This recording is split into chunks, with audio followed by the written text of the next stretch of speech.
En lo corrido de este año hemos hablado de muchos temas de interés en Conversemos de Economía que afectan a su bolsillo.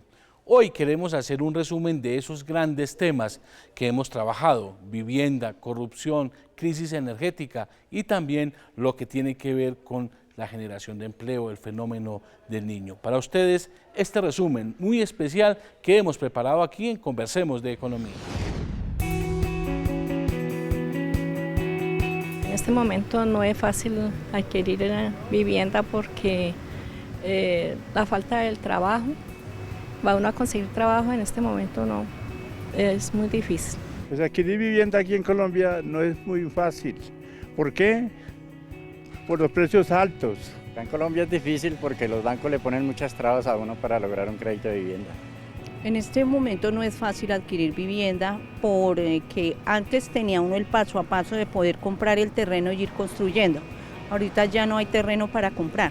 Si la gente no tiene vía crediticia, pues no le van a otorgar un crédito y mucho menos para vivienda. La disciplina en el ahorro. Nosotros como colombianos manejamos una disciplina malísima para poder ahorrar. Los costos financieros son muy elevados, los requisitos son muy exigentes, entonces para mí no es fácil adquirir vivienda propia en este momento, además que la vivienda aquí en Bogotá está demasiado costosa. Para vivienda hay mucho trámite, hay mucho requisito que, bueno, se debe cumplir, pero eso hace que uno no pueda acceder fácilmente a la vivienda. Pues ahí está, señor ministro, ahí está, doctor Cobo, el pesimismo de los colombianos, o no pesimismo, sino la incertidumbre de los colombianos sobre la facilidad de acceder a vivienda. ¿Uno qué le podría decir a estos colombianos y a muchos? Esto es Bogotá, obviamente uno quisiera tener una opinión en Cali, en Medellín, seguro también la gente piensa que en Colombia es difícil acceder a una vivienda. ¿Qué le podemos responder, ministro y doctor Cobo? Bueno, con Álvaro José llevamos mucho tiempo trabajando juntos en la política de vivienda. Y cada vez yo creo que la política ha buscado que más personas puedan acceder a tener una vivienda propia. Lo demuestra la terminación de las 100.000 viviendas gratis. Antes todo ese proceso para llegar a los más vulnerables era casi imposible porque ellos no tenían cierre financiero. Y hemos desarrollado programas que son diferenciales, programas donde estamos trabajando, por ejemplo, con las cajas de compensación, y ha sido un éxito, que se llama Mi Casa Ya, Casa Ahorro, donde hemos unido recursos de las cajas de compensación y del Ministerio de Vivienda para llegarle a trabajadores donde antes, por ejemplo, no había el número de subsidios suficientes. Valledupar, estaba hablando con el director de la caja recientemente, esta semana, doctor Coy me decía, a Valledupar llegaban 200 subsidios, 300 subsidios al año, y estamos construyendo de la mano 1.600 viviendas, John Jairo, para personas entre 1 y 2 salarios mínimos que compraron viviendas de 180.000 pesos, y lo mismo pasó en Popayán, lo mismo pasó en Manizales, está pasando en Ibagué, donde no habían los suficientes subsidios. Doctor Cobo, ¿por qué la incertidumbre o por qué los colombianos ven que es tan difícil acceder a una vivienda?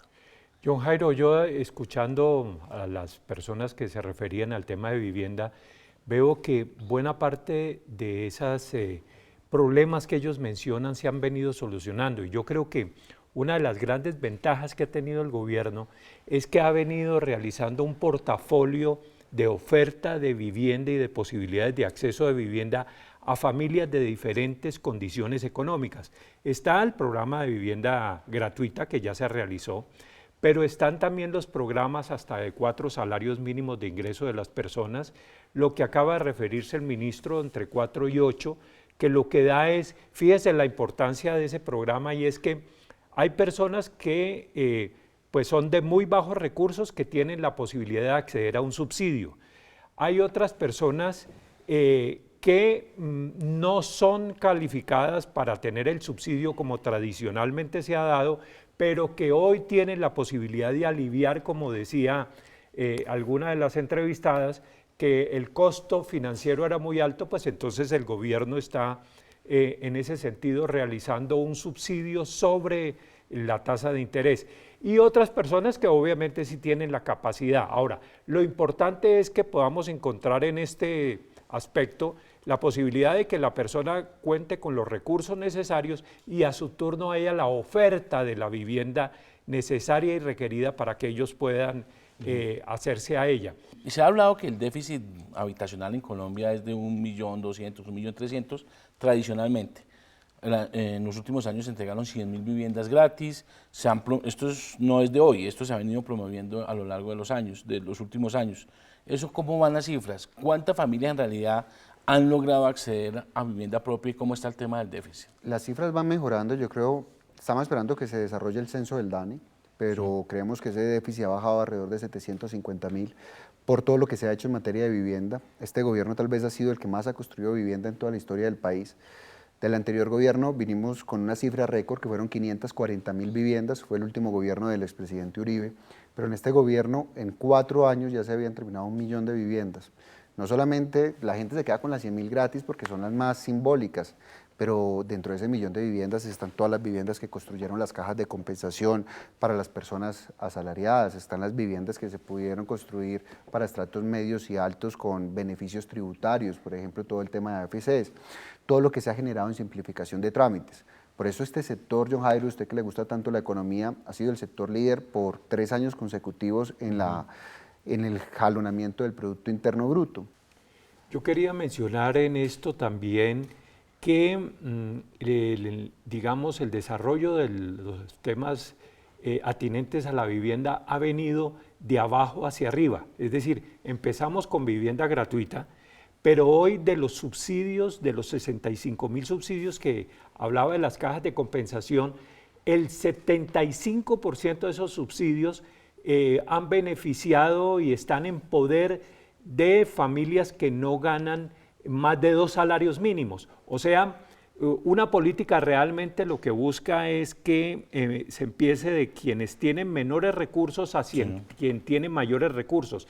Y aquí lo que estamos viendo es que eso se está presentando y le está dando capacidad. Mire, en el tema de lo que decía el ministro, no es de poca monta, el tema del subsidio a la tasa de interés para personas que ganan más de 4 salarios mínimos hasta 8 salarios mínimos. Sí. Pues quiero decirle que en eso tenemos más de 400.000 familias afiliadas a cajas de compensación que perfectamente pueden concursar, si cumplen con los requisitos, pues, y de acuerdo al cupo establecido por el gobierno, acceder a esa facilitación que se va a dar en cuanto al acceso a vivienda, cosa que traerá 2 aspectos que son importantes. O que accedan realmente a su vivienda porque el costo del crédito es mucho más barato, o la otra parte es que adquieran una mejor vivienda que la que podrían sin tener este subsidio. Luego, por uno o por otro lado, van a recibir un gran beneficio, no teniendo hoy una política, pero que a partir de aquí sí la van a tener en beneficio de la compra de su vivienda. Existen 2 grandes dificultades que una persona analiza y le da miedo de tomar la decisión. Eso es cuando uno le gusta una muchacha y no sabe si sacarla a bailar o hablarle, qué hacer, porque le da miedo. Entonces a veces hay gente muy tímida y no da ese primer paso. Lo que estamos invitando a todos los colombianos es que den ese primer paso, porque existen herramientas. En mi casa ya, las 2 grandes dificultades era poder pagar la cuota inicial. Y en mi casa ya le estamos ayudando con el 70% de la cuota inicial. John Jairo, que gana entre 1.300.000 y 2.600.000, le estamos ayudando casi con 12.800.000 de cuota inicial, el 70% de la cuota inicial. Y cuando sale el crédito, le ayudamos a pagar los intereses por 7 años también con 4 puntos de interés, hasta viviendas de 93 millones de pesos. Eso que está generando John Jairo, y lo que usted decía, lástima, no estamos yendo a las regiones, pero hay un fenómeno de transformación, el doctor Cobo, que es del Valle, yo que soy de Medellín, mi papá que tiene raíces también en el Huila, donde uno ve que está empezando a generarse vivienda de interés social donde antes no se generaba. Neiva tiene un crecimiento en vivienda de interés social del 1.500%. Para no irse muy lejos, Manizales, que usted quiere tanto Manizales, está creciendo al 250% en vivienda de interés social gracias a estos programas. Entonces, estamos logrando algo muy importante en esta unión con las cajas, con los bancos, con los constructores, y es profundización del crédito hipotecario para comprar vivienda formal. Pero en el visionario de la gente, en lo que la gente ve, como usted, es que los bancos, que el acceso a los bancos, que los bancos no prestan. Lo que usted me acaba de decir es que la gente es más un temor infundado que una realidad. La gente puede ir al banco y hay oportunidades de acceso al crédito, o los bancos siguen siendo demasiado... Hay unas oportunidades enormes. Lo primero que hay que decir es que los bancos tienen que cumplir su función. Los bancos están en los ahorros de todos los colombianos. Si un banco genera una burbuja inmobiliaria, pues se acaba un país económicamente. Pero cada vez generamos mayor profundidad de crédito hipotecario. Cuando nosotros empezamos, había en crédito hipotecario solamente el 3.6% del PIB. O sea, somos un país que tenía muy poquito crédito hipotecario en la participación económica. Hoy ya estamos casi en el 7%. Quiere decir que ya hay más créditos hipotecarios y que esa cartera está creciendo. Esa moralidad de la cartera, o sea, para que la gente nos entienda, si está bien o no está, o está mal la cartera, si la gente está pagando o no está pagando, es la cartera más sana del mercado, solamente tiene una morosidad del 2%. Y gracias a estas iniciativas, cada vez es más fácil adquirir crédito. Claro, si usted está con una tarjeta de crédito y la tiene al 100%, compró un plasma de 50 pulgadas para ver los partidos de la Copa América, además no pagó las cuotas, pues eso ya es irresponsabilidad de la familia de no cuidar algo que es fundamental. Uno tiene que cuidar su nombre, su buen nombre, y tiene que cuidar su acceso, su crédito hipotecario. Usted habla en Estados Unidos, ¿qué es lo que más cuidan? No quedar mal ante los bancos, porque esa es la posibilidad de poder tener créditos. Quisiera trasladarle dos preguntas de Luz Estela Osorio y Octavio Rojas. Dos preguntas que nos hicieron en la calle y querían preguntarle al ministro, y pues aquí abrimos el micrófono para el ministro. Hago un llamado al ministro de Vivienda como madre comunitaria de Bogotá y de toda Colombia para que nos apoyen en el proceso de la adquisición de vivienda a las que no la poseemos y que nos logren otorgar los subsidios que el gobierno está prometiendo, que sea justo, que de verdad cumplan con eso para que algún día podamos adquirir esa vivienda nosotras como cuidadoras de niños y niñas del futuro y presente de Colombia, que eso se cumpla. Que de pronto miraran más opciones, más facilidades, porque de todas maneras cada día que pasa, pues como le comento, todo más costoso y no alcanza nada, y las viviendas muy pequeñas cada vez son más reducidas, no alcanza.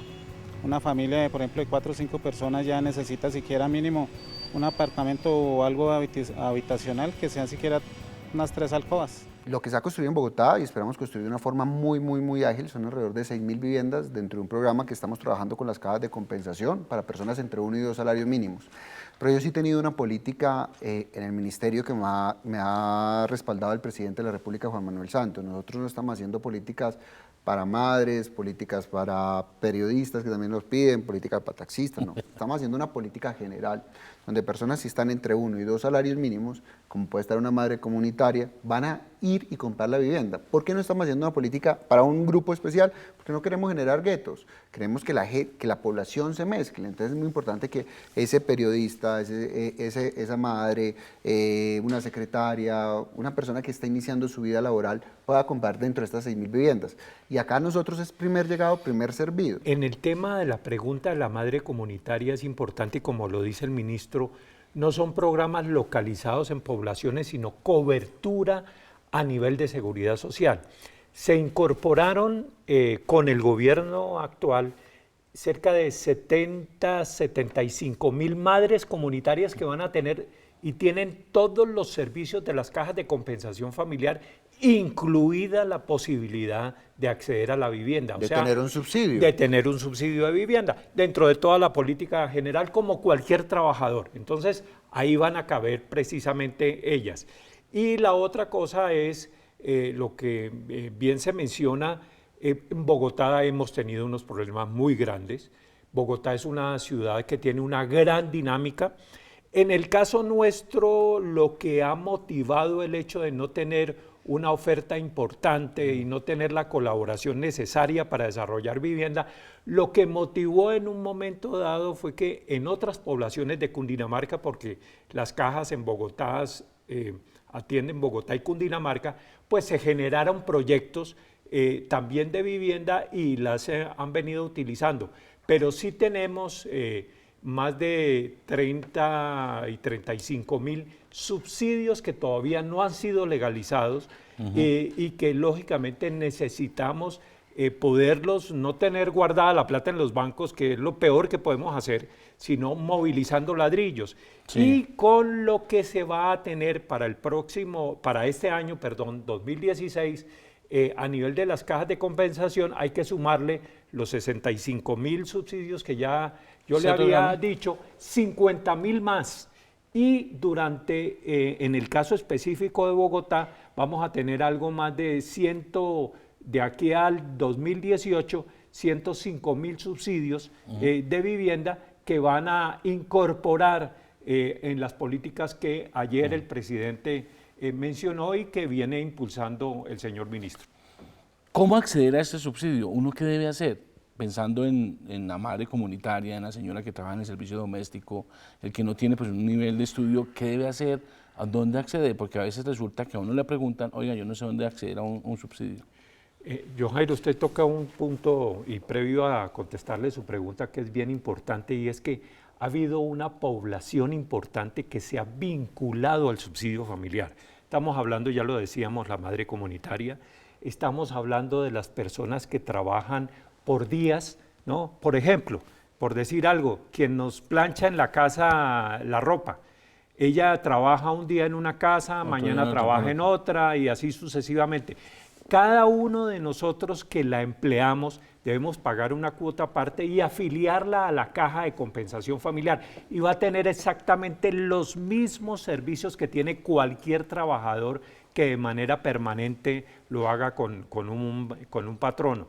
Entonces, esto lo que muestra es que cada día tenemos más gente demandando vivienda y demandando los servicios y para eso estamos.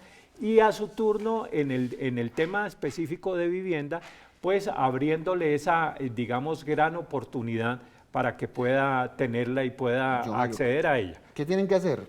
Ir a las cajas de compensación, acá irse a Colsubsidio, irse a compensar, ahí les dice dónde están los programas de vivienda. En los proyectos que estamos haciendo entre cajas y gobierno nacional también las cajas tienen toda la información. Allá pueden solicitar o en la misma constructora el formulario y esos formularios de vivienda de ahorradores para personas entre 1 y 2 salarios mínimos, también en ese convenio que decía el doctor Cobo, tenemos un convenio para que ellos hagan toda la postulación. Por ejemplo, lo que le decía en Ibagué, todo nos lo hizo la Caja de Compensación de Ibagué, todo nos lo hizo la Caja de Compensación de Valledupar, es ir. Ahí no hay sorteos, primer llegado, primer servido. El que tomó la decisión, y eso ha generado transparencia, el que tomó la decisión de comprar una vivienda es el primero que le estamos adjudicando. Cuente que ayúdeme a sacar el subsidio, es cuento. Eso es puro cuento, es puro cuento y en la caja le ayudan y le contribuyen a llenar el formulario. En el tema de Mi Casa Ya, ¿la gente dónde tiene que ir? Ir, primero a buscar el proyecto que le gusta.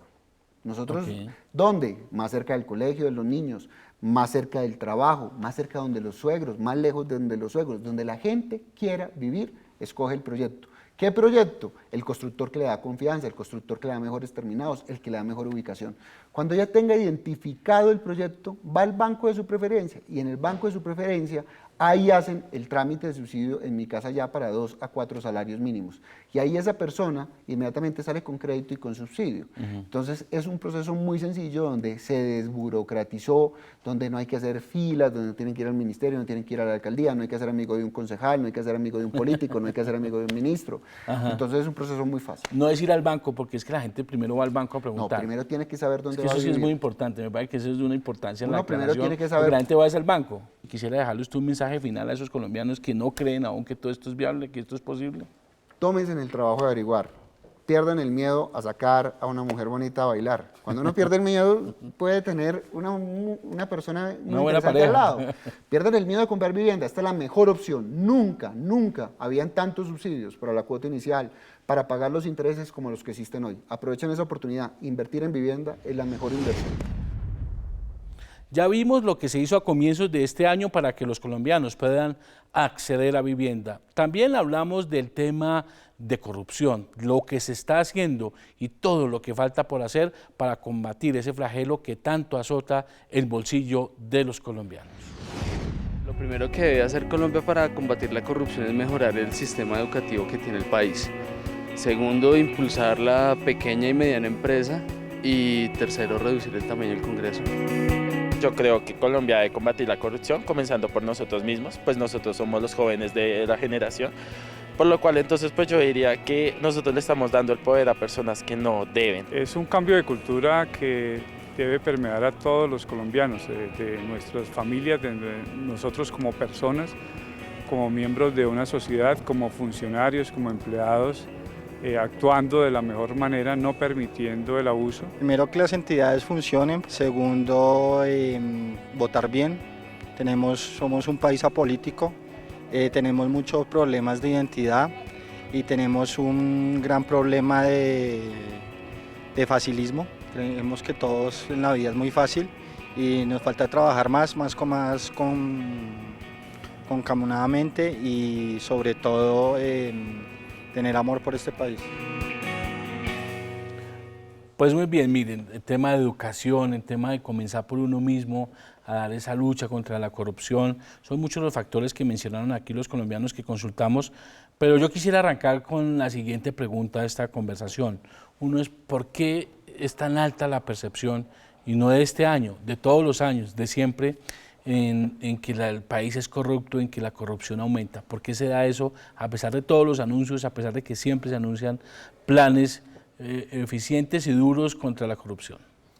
Bueno, John Jairo, yo creo que Colombia está viviendo lo que yo llamaría una auténtica revolución en materia de transparencia y acceso a la información. El país, la ciudadanía cada vez tiene acceso a más información para poder controlar al sector público, a los gobernantes, a los políticos, a toda la gente que tiene algún tipo de injerencia sobre la cosa pública. Eso, sumado a una mayor eficacia por parte de los órganos de control y en particular de la Fiscalía General de la Nación, a través de capturas, del desmantelamiento de bandas criminales, de organizaciones mafiosas que se dedican casi que por profesión a la exacción de los recursos públicos, le genera a la ciudadanía la idea de que cada vez hay más casos de corrupción, pero hay que verlo desde el punto de vista del vaso medio lleno y no medio vacío. Esto lo que muestra es que el Estado está siendo más efectivo, que hay más capturas, que hay más casos que están saliendo a la luz pública y sobre todo que la ciudadanía está siendo mucho más partícipe y mucho más activa en la denuncia para identificar y lograr desterrar la corrupción de nuestras instituciones. Doctor Carlos Felipe, auditor general de la Nación, ¿por qué la percepción de que somos un país más corrupto? Mira, primero la gente quiere que se actúe con rapidez y prontitud sobre los casos que ellos viven en su día a día y en su contexto. Y cuando nos están mostrando en el día a día casos y hallazgos de la Contraloría, hallazgos o desmantelamiento de bandas criminales, funcionarios públicos territoriales que generan, digamos, esta incertidumbre, la gente empieza a sentir, es una atmósfera, un ambiente en ese sentido.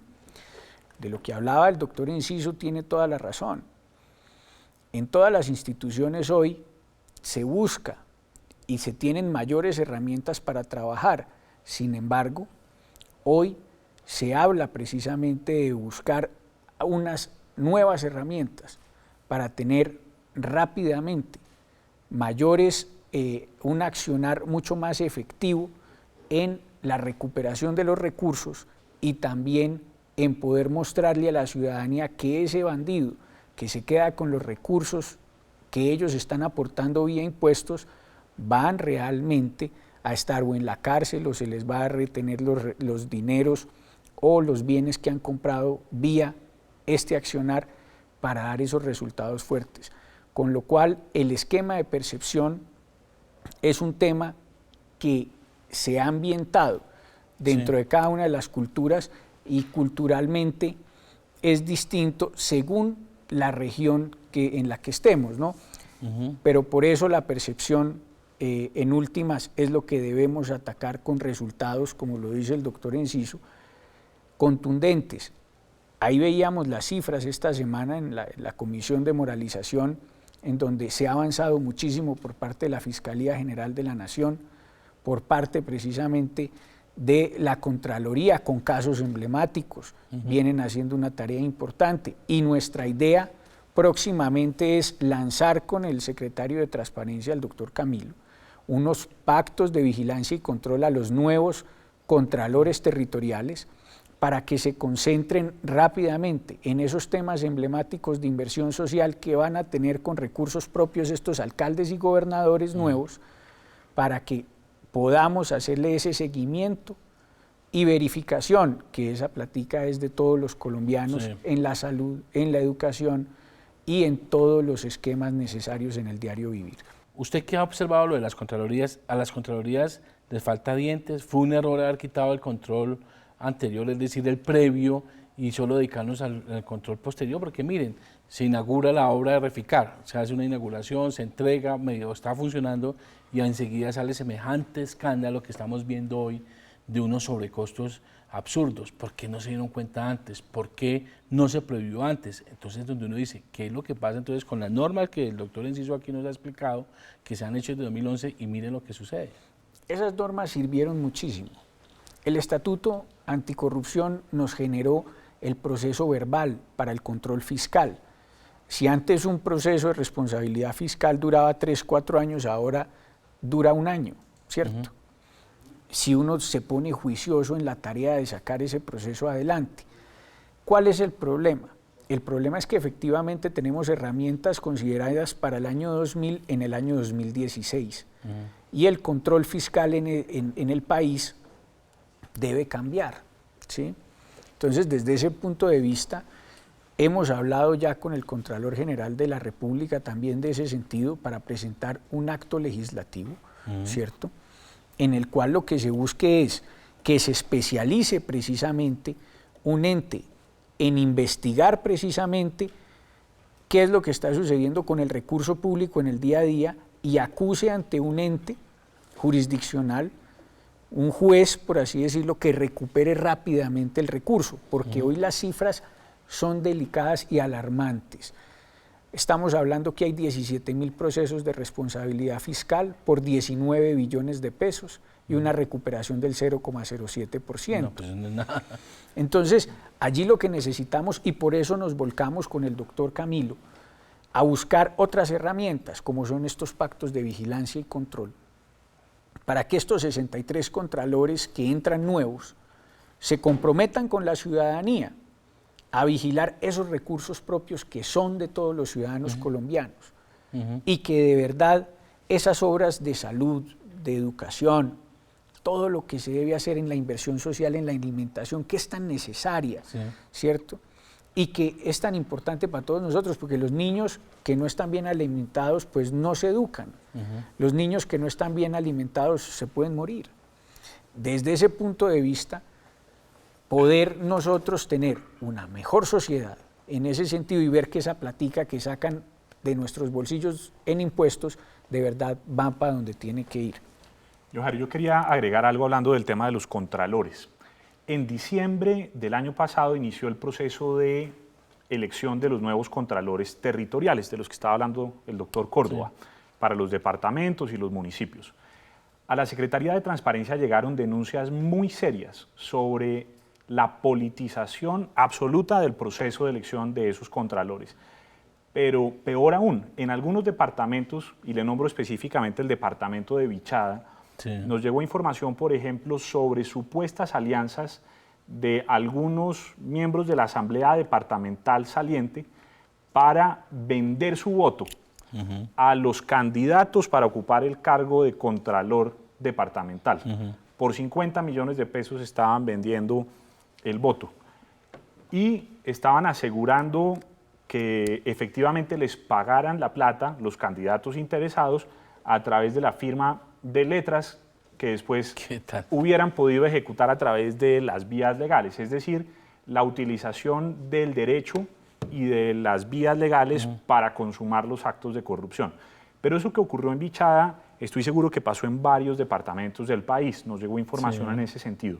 Yo creo, doctor Córdoba, que hay que hacer un esfuerzo muy serio por reformar la manera en que se eligen los contralores departamentales y municipales. No puede ser que el sistema político sea el que privilegie quien ocupa un cargo que debería ejercerse con absoluta neutralidad y autonomía y no atendiendo a los intereses políticos de las regiones. Doctor, usted también está proponiendo, doctor Córdoba, algo en el sentido territorial, un pacto a nivel de mandatarios y contralores territoriales. Venimos proponiendo con el doctor Camilo precisamente que estos nuevos contralores territoriales se comprometan con un pacto de vigilancia y control y lo que se busque es de esos recursos públicos que ellos tienen que vigilar estos próximos 4 años, se haga precisamente un seguimiento a esa tarea por parte nuestra y que ellos en ese compromiso que hagan de verdad vigilen esos recursos que tanto necesitan los colombianos. Vuelvo y lo repito, recursos de la salud, de la educación, de la alimentación, que son sensibles para nosotros, John Jairo. Es que ahí es en donde está el problema. En el territorio es en donde están todos los problemas que viven los ciudadanos. Y allí es en donde necesitamos concentrarnos con mayor ahínco. Desde ese punto de vista es que ahí estos alcaldes, estos gobernadores deben hacer una tarea juiciosa. Por eso, este esfuerzo y estos esfuerzos que ha hecho el gobierno nacional desde el año 2011 con el Estatuto Anticorrupción, que viene tratando de hacer y crear mayores herramientas en esa lucha, son muy importantes. Sí, pero miren, hay un tema en la legislación y en las normas que a veces uno dice, estas normas parecen hechas para favorecer la corrupción. Por ejemplo, lo que usted decía, para contratar una impresora, una urgencia, 4 meses porque hay que hacer un proceso, licitación, todo lo enredado. Entonces para uno muchas veces cumplir terminan a veces yéndose por otros caminos. Segundo, que hay que contratar el modo más barato. No lo más barato siempre es lo más bueno ni lo más eficiente. Entonces termina generándose unas pérdidas que después hay que adicionar, todo lo que se conoce que pasa. Hay un problema de la excesiva normatividad que daña y que termina favoreciendo la corrupción. Claro, pero ya hay elementos también importantes como es Colombia Compra Eficiente y la bolsa, digamos, pública de compras. Eso es muy importante que lo hagamos. Y es más, si las alcaldías y las gobernaciones se suman en esta tarea, sería muy importante que con mayor transparencia ellos lo pudiesen hacer, ¿cierto?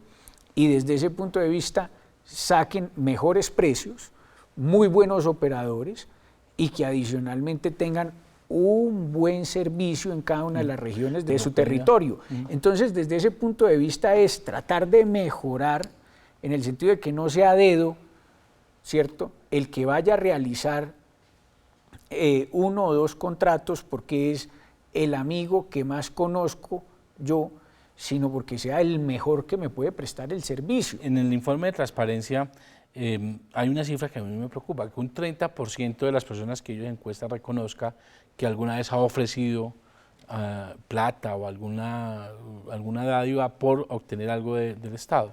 Entonces, ¿es tan responsable el funcionario que recibe o el que pide como el que también ofrece o el que paga? ¿Qué pasa con el sector privado? ¿Dónde están los controles contra ese sector privado responsable que muchas veces salen grandes investigaciones pero que al final uno termina viendo? Sí, tenemos los grandes casos, los Nule y estos casos de Bogotá los tenemos claros, pero en el resto del Estado, ¿dónde está esa responsabilidad y dónde está ese castigo a los privados, a los empresarios que también son responsables de la corrupción? Yo creo que todo tiene que ser y entenderse bajo una sola premisa. Cuando uno va a hacerle seguimiento al recurso público, tenemos que saber qué es lo que está sucediendo en el Estado. Hoy, ¿qué fue lo que encontramos nosotros al llegar al cargo? Encontrábamos que cada Contraloría vigila su pedacito. Nos dimos a la tarea con el doctor Camilo Enciso, además en mi primer acto público estuvimos juntos en esa tarea, además, de ver cómo estaban llegando precisamente todos los recursos de la nación. Hoy estamos en el siglo XXI, ¿cierto? Con sistemas de información, con todo el esquema además de tecnología para saber en qué estado están los recursos, tanto de los territorios como del nivel nacional.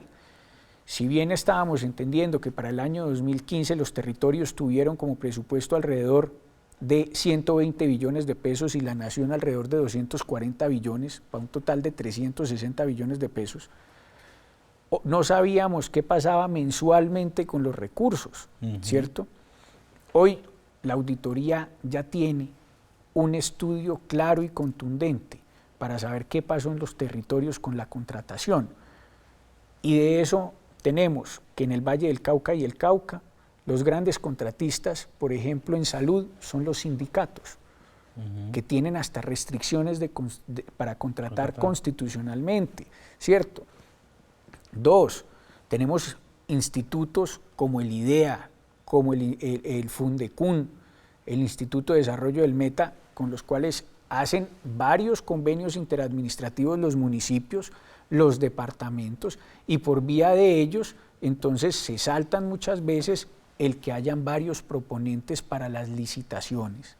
Y desde ese punto de vista se ahorran precisamente que hayan mayores oferentes para esos servicios que tienen que contratar. Encontramos también que hay muchos problemas en materia de información, ¿sí? Y que las personas que deben estar subiendo esas informaciones al SECOP, que tienen que estar rápidamente subiendo la información a todos los canales de transparencia, no lo hacen. Sí. Y desde ese punto de vista, ganan son esos corruptos, ¿cierto? 2, encontramos que hay empresas, hay sociedades, uniones temporales, ¿cierto? Consorcios que se especializan en contratar, y sacamos de allí 8 mallas empresariales, dentro de las cuales se especializan en contratar en alimentación, en salud, en infraestructura, en vivienda, en todos los esquemas, y tienen presencia en todos los departamentos del país. Hay una malla de contratación que tiene un valor de 2,5 billones de pesos, y desde ese punto de vista es importante que desde allí podamos todo el estamento del Estado trabajar en conjunto y poder rápidamente decirles, venga, pero ustedes cómo están haciendo esto, y el riesgo de eso es que nos incumplan.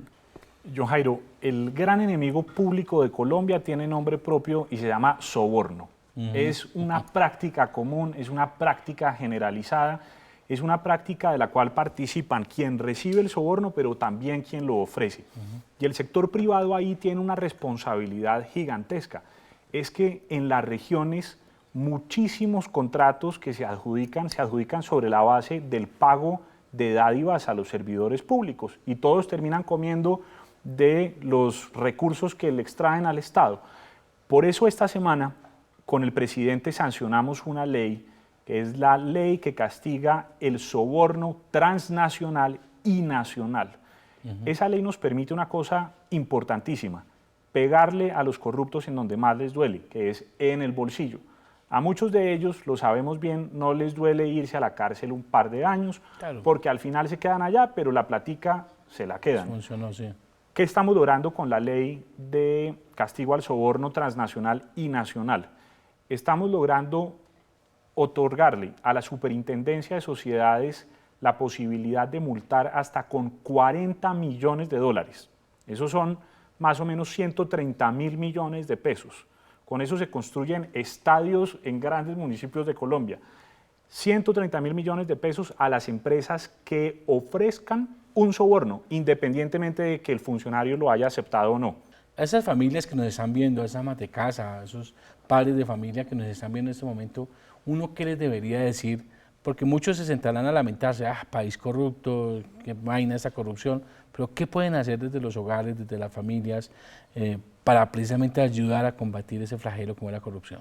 Pues que nos cuenten, que denuncien, que nos digan desde lo que sepan y conozcan quiénes son las personas que le están haciendo el esguince a la norma, quiénes son esas personas que se están quedando con la platica, cómo los están atendiendo en esos hospitales públicos, qué es lo que está sucediendo realmente en esos centros educativos, cómo están guardando los alimentos públicos de los recursos que son pagados con recursos públicos para sus hijos, para los adultos mayores. Esa es la mejor ayuda que ellos nos pueden dar. ¿Qué es lo que está sucediendo? John Jairo, este programa inició con unas imágenes de los colombianos hablando del germen de la corrupción, en dónde está el problema. Todos sin excepción mencionaron el problema de la educación, sí, de los valores, de la ética. Yo creo que el mayor aporte que le pueden hacer los padres de familia a la lucha contra la corrupción es educar bien a sus hijos, trabajar en formarlos en ética, en valores, en la idea de que hay que ser honesto, recto, íntegro, hablar con ellos. Ya vimos todo lo que se hizo en materia de lucha contra la corrupción, pero también dedicamos Conversemos de Economía a ese espacio que tiene que ver con el fenómeno del niño, la situación de abastecimiento de alimentos y, por supuesto, la crisis energética. 2 programas dedicados a esa crítica situación que se vive en el país. Yo considero que es muy importante para el planeta, para todos como seres humanos, tener en cuenta que nuestra economía depende también de las cosas que hagamos en el hogar. Es muy importante ahorrar el agua, ahorrar la energía y ser conscientes que desde nuestro hogar podemos colaborar para que este planeta recupere toda esa energía que ha perdido. Creo que debemos ahorrar energía porque se nos va a acabar el planeta. Simplemente no tenemos agua, se nos están muriendo los animales y no somos conscientes de la importancia de este ahorro. ¿Por qué ahorrar energía? Pues porque primero es un recurso no renovable, es importante, o sea, para la mayoría de los colombianos es importante la energía y pues ya con lo que está pasando, con el calentamiento global y todo, se está acabando. Es importante ahorrar energía porque debemos tener en cuenta que la condición ambiental hoy en día está bastante damnificada y debemos cuidar el planeta para las próximas generaciones. Pues doctora Montoya, viceministro, hemos querido preguntarle a los colombianos sobre la importancia de ahorrar o no energía y ya vamos a ir entrando pues a la coyuntura, pero miren, es muy importante que poco a poco la gente va tomando conciencia sobre la importancia, independiente de la situación que se está viviendo hoy, de ahorrar energía. Y yo quisiera trasladarles a ustedes esa pregunta, independiente de la coyuntura, que ya vamos para allá, ¿por qué es tan importante el ahorro de energía? Bueno, muy importante. A mí me sorprende positivamente todas las respuestas que le he oído a la ciudadanía que usted ha tenido a bien entrevistar, porque realmente aquí hay una cantidad de parámetros que podemos mirar con el ahorro de energía. Los televidentes que usted entrevistó están hablando del tema ambiental. Nada más importante, importantísimo, en este momento coyuntural, el ahorro nos va a llevar a cuidar el planeta, pero también a pasar un fenómeno del Niño. ¿Qué es el fenómeno del Niño? Pues un calentamiento global. Entonces tenemos un tema puntual que está en manos de todos los colombianos solucionar. Doctor Erazo. Miren, desde el Gobierno Nacional hemos hecho constantemente una invitación a todos los colombianos a que hagamos un uso eficiente de la energía. Esto es que hagamos lo mismo que solemos hacer utilizando las menores cantidades de energía posible cuando estamos hablando de procesos industriales y en el caso de los hogares, pues a no derrochar la energía, a no desperdiciarla, a utilizarla de manera adecuada. De manera que muy interesante escuchar las respuestas de unos colombianos conscientes de la importancia de hacer un buen uso de la energía eléctrica. Desde este tema del ahorro de la energía, a mí me llama la atención que para muchos medios de comunicación y para muchos ciudadanos parece una cosa de hoy, de una cuestión de la última semana, porque salió el presidente y lo dijo, pero yo recuerdo, y aquí en los medios públicos, desde agosto, septiembre del año pasado, cuando se comenzó a hablar del fenómeno del Niño, se comenzaron a lanzar las campañas de ahorrar agua, ahorrar energía, porque se hablaba desde ese entonces, desde hace 6, 7 meses, que esto podía pasar, que la coyuntura y la discusión que hoy tenemos iba a pasar. Sin embargo, ¿qué falló? Y se lo pregunto a usted como gremio y usted como gobierno, ¿qué falló para que llegáramos definitivamente a algo que se advirtió hace 6, 7 meses y llegamos a la crisis, al momento difícil y la gente no ahorró? Bueno, muy importante su pregunta porque si ustedes desde los medios han hecho un llamado, el gobierno nacional lo ha hecho y nosotros desde los gremios y las empresas generadoras de igual manera. Pero los colombianos a veces pensamos que el problema es de terceras personas, que no es un problema donde estemos involucrados todos. Mire, qué tan fácil decir, nadie está diciendo que no se conecte o se utilice una licuadora, un teléfono celular, un secador de pelo, un aire acondicionado. No, ese no es el tema, es que se utilice eficientemente.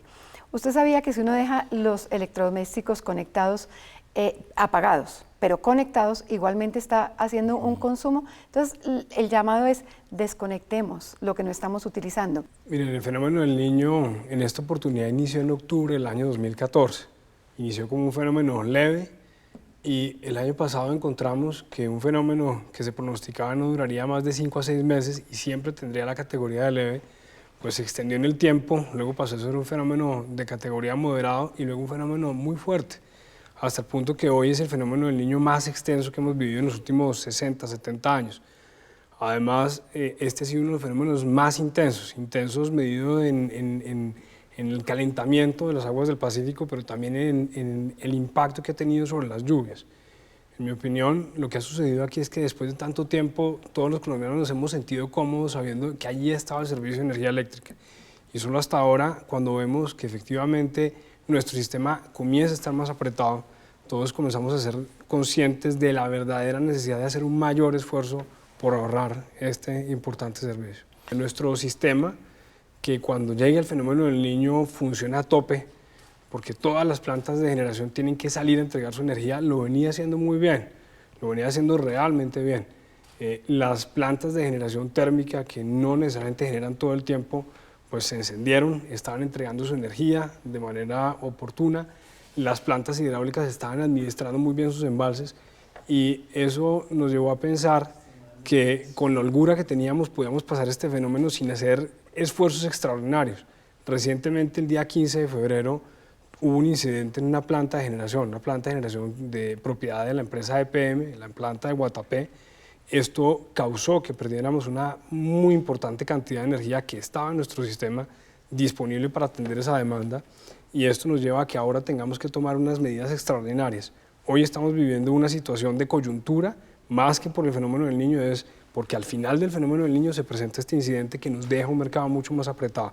Entonces, mire usted que teníamos una holgura, estábamos administrándola bien y veíamos que con las campañas de no al derroche, el consumo que estábamos observando estaba entre las proyecciones de demanda media y alta, y eso nos llevaba a decir, con esto podemos pasar bien sin obligar a la gente, sin forzar a la gente o sin incentivar en exceso a la gente a que reduzca su consumo más que lo que se está haciendo en la actualidad.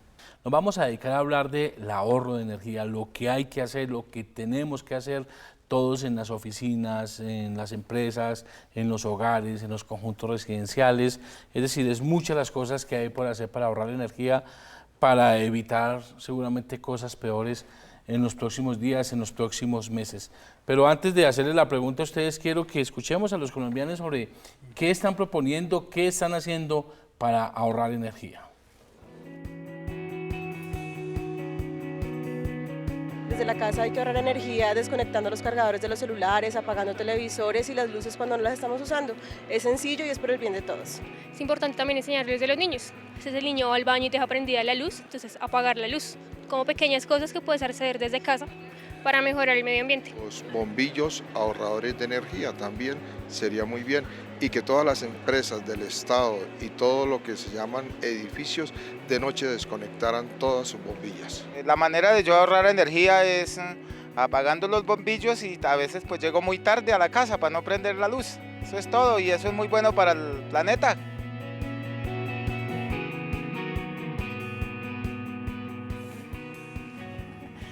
Pues bueno, esto es una muy buena opción, llegar tarde a la casa. Me parece que ese es un buen aporte que nos acaban de hacer. Yo no estoy muy segura que las esposas estén contentas con ese ciudadano, pero aplaudimos todo lo que sea ahorro. ¿Qué es lo que debemos hacer todos los colombianos para evitar cosas peores hacia el futuro?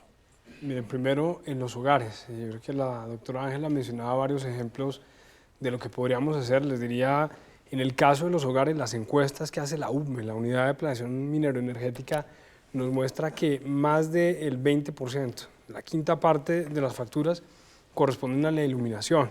Muchas oportunidades estamos en nuestras casas con las luces prendidas, incluso en espacios que no estamos utilizando. Entonces, apagar la luz de aquellos espacios en donde no estamos. Los cargadores de celular, a veces la gente desconecta el celular, pero deja el cargador pegado al tomacorriente, sigue consumiendo energía. Las resistencias, la plancha, por ejemplo. Utilizar la plancha idealmente una vez a la semana y no en horas de la noche y varias veces a la semana. Una vez a la semana en horas de la mañana o de la tarde es fundamental para el ahorro.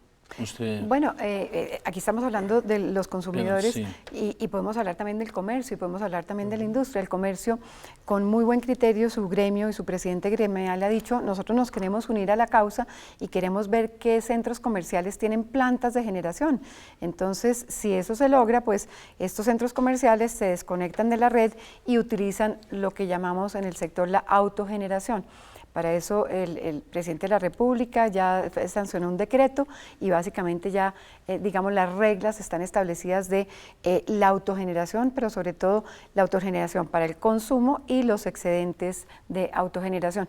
Mire, cuando uno pasa por un centro comercial a la 1 de la mañana y lo ve prendido, pues ¿quién está comprando? O sea, realmente, claramente es muy importante hacer una distinción.